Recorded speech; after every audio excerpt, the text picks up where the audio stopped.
Hey, my thirsty people.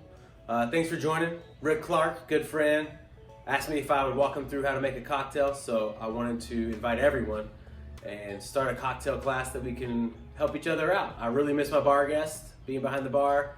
I'm sick of serving myself, so I can't wait to serve you. I want to start with an old fashioned. I feel it's something people have enjoyed for a very long time. One cool thing about the old fashioned is a lot of people think it's handcuffed to whiskey. You can make an old fashioned with anything. So gin, rum, if you want to get funky and throw some tequila in there, it'll be a great old fashioned. I am actually going to use whiskey. I'm going to start with Silk Tennessee Blended Whiskey. It's a delicious whiskey that we have here in Knoxville by Silk Cozart. If you're not from Knoxville, I suggest Buffalo Trace, Old Forester. They make great bourbons that you can throw in. If you want to get a little spicy, you can add rye, Rittenhouse rye, and there's many, many ryes you can choose. Just go to your local spirit store, they'll set you up. The second ingredient will be sugar. You can use sugar cubes. You could use simple syrup, honey, agave. What's your preference? What do you feel goes best with your spirit of choice? The reason mine's pink, I threw some raspberries in there. So I made a raspberry simple syrup since it's springtime, it's getting nice, the weather's cooperating during this quarantine. I know a lot of friends in Colorado aren't that lucky, it's snowing. So depending on what you have, feel free to spice up your old fashioned the right way. And some bitters. I have orange bitters. I really like bitters. This is my preference. You can choose whatever bitters you like, there's over 200. Go to your local spirit store, ask the guy where the bitters, he'll show you the direction, and then come make this drink with me. So starting out, we're gonna do 2 ounces of Silk whiskey.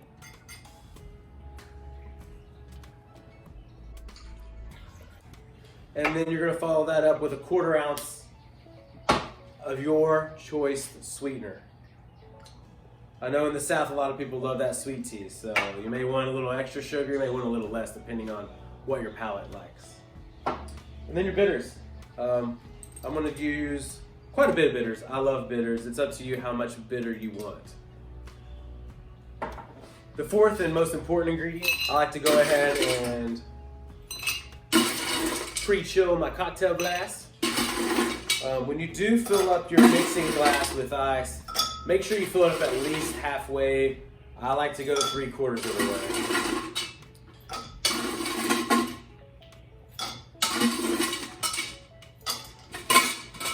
The reason you want to make sure you have enough ice is if you just have a few pieces of ice, it's not going to dilute or chill properly. You're not going to have the best old fashioned you could. So I like to make sure I have plenty of ice, get the dilution down, get the chill down. I like to stir 20 to 25 revolutions. They go pretty quick. Then you want to strain the cocktail over fresh ice. That's not a must. You don't have to, but I like to. I think it gives a better cocktail when you have the fresh ice that's not already been shrunken down. The next thing you want to do is get a really nice lemon zest. You could do orange. I know we put orange bitters in there. I'm a little bit of a weirdo. I like multiple citrus sometimes. I love that orange flavor. I love that orange color. But I love the aroma of a nice lemon. So throw that in. Top it with a really great raspberry. There you have it. Gonna find my baby, gonna hold her tight, gonna grab some afternoon delight.